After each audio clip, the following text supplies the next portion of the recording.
ሜሪዬ ዛሬ ከማጋ ነው ብቅ ያለችው። እንግዲህ የማይታወቅ አዲስ ሰው እንግዲህ ወደድኩሽ ይለኛል፣ አፈቀርኩሽ ይለኛል፣ በአንቺ ምክንያት መኖር አልቻልኩም ይለኛል፣ እኔ ምን አገባኝ ብትንበጎበግ እያለች እንግዲህ ሜሪዬ የሩትዬ እህት የሩትዬ መከታ ብቅ ብላለች ማለት ነው። ትላንት ማታ በጣም ነበር ያስደሰተችን፣ ሞቅ ደመቅ ያደረገችው እሷ ነበረች ከዳንዬ ጋር ሆኖ ከሩትዬ ፍልቅልቋ ከንግስቷ ጋር ሆኖ ማለት ነውና ዛሬ ደግሞ እንደዚህ ብትንበጎበግ እኔ ምን አገባኝ እያለች እንግዲህ በአዲስ ነገር ብቅ ብላለች ማለት ነው። ሜሪዬ እንወድሻለን። ትላንት ማታ በጣም ነበር ያስደሰተችን ማለት ነው። የምር ከሩትዬ ጎን በመሆኗ እንደዛ ስታደምቅ ሄርሜላን ከፍ ዝቅ ስታደርጋት አቤልን ከፍ ዝቅ ስታደርገው ነበረና እኔ በጣም ነው የተመቸችኝ ማለት ነው።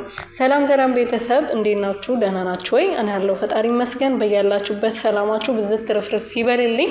ሜሪዬ እንግዲህ ትላንት ማታ ድካም ላይ ነበረች። ዛሬ ደግሞ እንግዲህ ወደድኩሽ ይለኛል፣ አፈቀርኩሽ ይለኛል፣ እኔ ምን አገባኝ ብትንበጎበግ የፈለግከውን ነገር መሆን ትችላለህ እያለች እንግዲህ ለሆነ ሸበላ እየዘፈነች መታለች ማለት ነው። ሸበላው ግን አዲስ ሰው ነው ይመስለኛል። እኔ ከዚህ በፊት አይቼው አላቅም።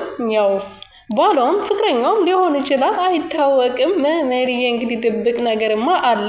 በቅርቡ እንግዲህ አዲስ ነገር እንጠብቃለን ማለት ነው። ከሷ ዩቱብ ላይ ሰሞኑን እየሰራች አይደለም፣ በቪዲዮ ትሰራለች። ከሱ ጋር ደግሞ ትመጣለች ብዬ አምናለሁ። ደግሞ ልክ እንደሷ ጠንበለል የሆነ ቆንጅዬ ሸበላ ወንድ ነው የምር ማለት ነው። ደግሞ አብሮ ይሄዳሉ ማለት ነው። እና እንግዲህ ሜሪዬ ቢንቦጎቦግም አንቺን ተቀበይዋ።